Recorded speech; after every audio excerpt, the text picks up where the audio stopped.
Good morning and welcome back to Dr. Logic Awkwardly Does Logic. In this video, I'm going to prove the converse of the theorem that we proved in the previous one. And this time, it's going to go a lot more smoothly than the last time I tried to do it. What I will do, both for this video and for future ones, is we will always start off with kind of a reminder of what we've done so far. So our system K will always have the K axiom in it, but once we have proven other theorems, we can jot these down into our little notebook of theorems, and we can appeal to them in the same way as we appeal to the K axiom anytime that we want. So the one that we proved yesterday, I'm just going to call K1, and that is that if you have necessarily P and Q, then you've got the necessity of both of the conjuncts, so necessarily P and necessarily Q. And today we're going to prove the other way around. So what we're going to prove, we will eventually call K2, and that is that if you've got two necessary formulas, P and Q, then the conjunction of them is going to be necessary. So as always, we start off by identifying an appropriate propositional logic tautology, something that looks similar to the sort of thing that we want. So something that involves implication, something that involves conjunction.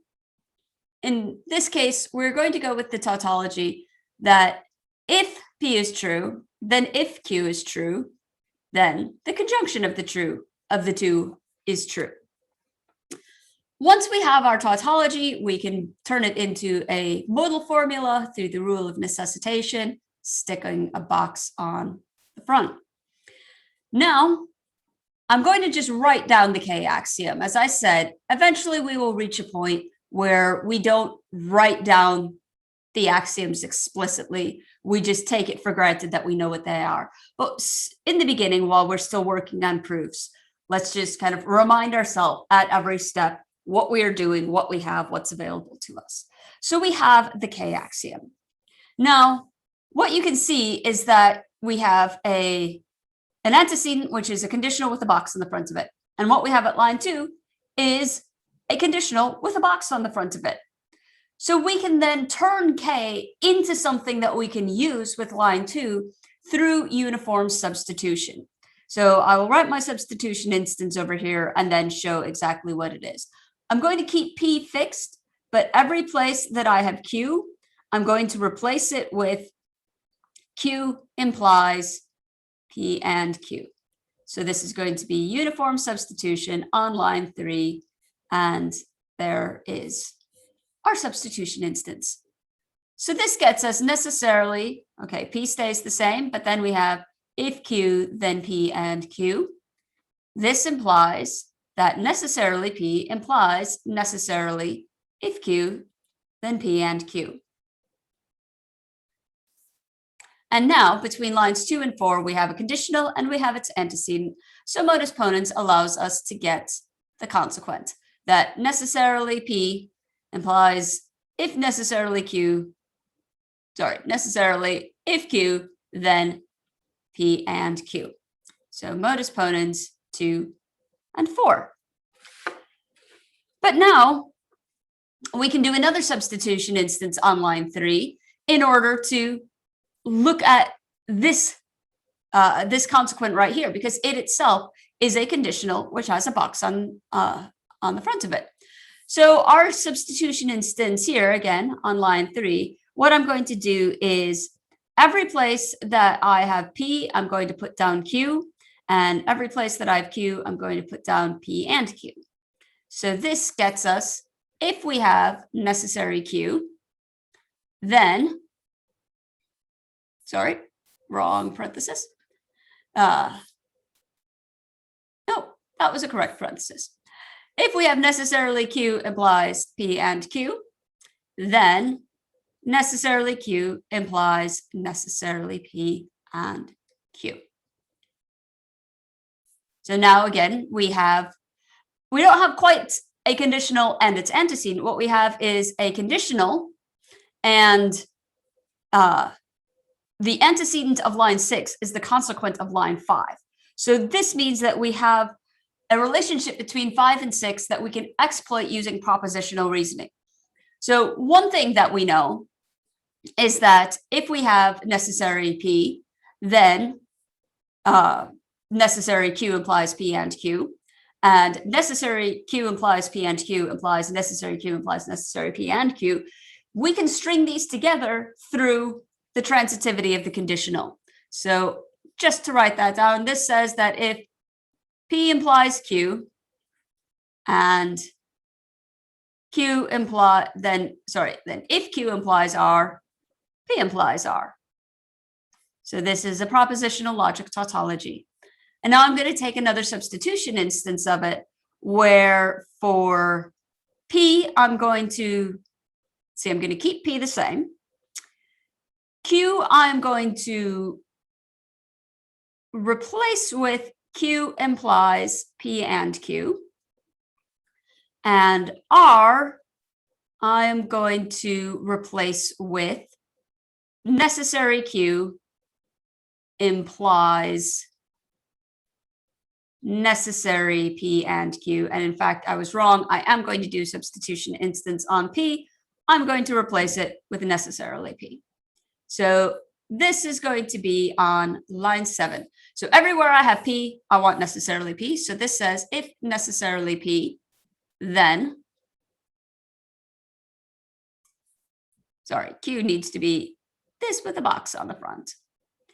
Substitution instances are one of the most complicated aspects of doing modal proofs.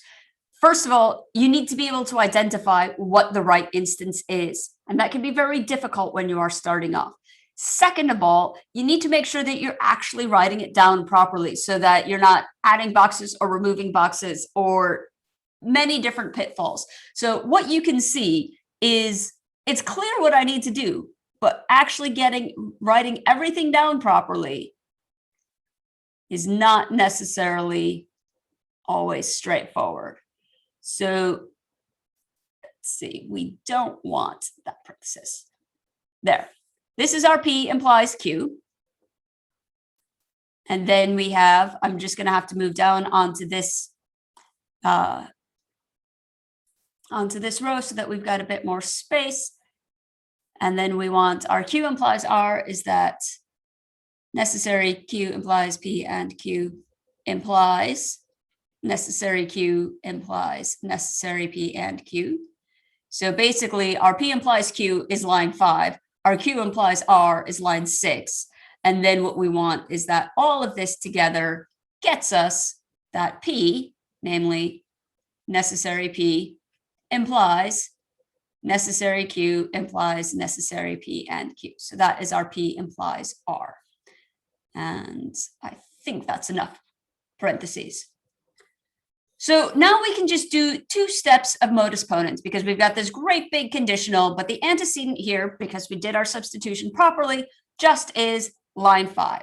So now we know that if necessary Q implies P and Q implies necessarily Q implies necessarily P and Q, that we in fact have necessarily P implies necessarily Q implies necessarily P and Q. So this is modus ponens 5 and 8. And line 10, modus ponens from lines 6 and 9 gets us necessarily P implies necessarily Q implies necessarily P and Q.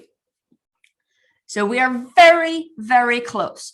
All that's left that we need to do in order to get our desired result, which is K2 up here, a conjunction implying the necessity of a conjunction, is just a little bit more propositional reasoning. So we know that if P implies Q implies R, that P and Q implies R. So this is another propositional logic tautology.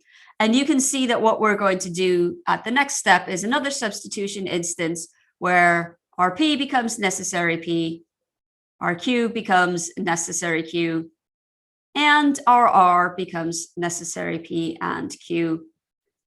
So this is uniform substitution, line 11. And can we get everything to fit? So this says if we have necessary P, implies that necessary Q implies necessary P and necessary Q. Then necessary P and necessary Q implies necessary P and Q, which is exactly what we are looking for. And therefore we can get this bit, necessary P and necessary Q implies necessary P and Q through modus ponens on lines 10 and 12. There you have it, a proof of theorem K2. Now, in the textbook, link in the comments, in the description, there is another proof of this theorem. It's actually 10 lines long instead of 13, but it uses a much more complicated propositional logic tautology. So I went with this one for the video because it gives you, first of all, it gives you a fairly straightforward route through. All of the things are fairly obvious facts about conditionals and the way propositional logic works. It also means that you can see another way of doing the same thing. You can go to the textbook, work through it individually, step by step, look for the proof of the theorem K2, and you'll see how it differs from the one that we gave here. Because at this point, the best thing that you can do for learning how to do modal logic proofs is look at lots of examples. Because what you're going to need, kind of the key skill for doing these, is to be utterly familiar with your propositional logic tautologies and to be able to have a sense of what substitution instances you need in which contexts. And that only comes through seeing examples. Anyway, we've got more things that we can do. We'll start proving things involving these theorems that we've done. I'll give you the shortcuts, but that will all come in a later video. Until then, take care. Cheers.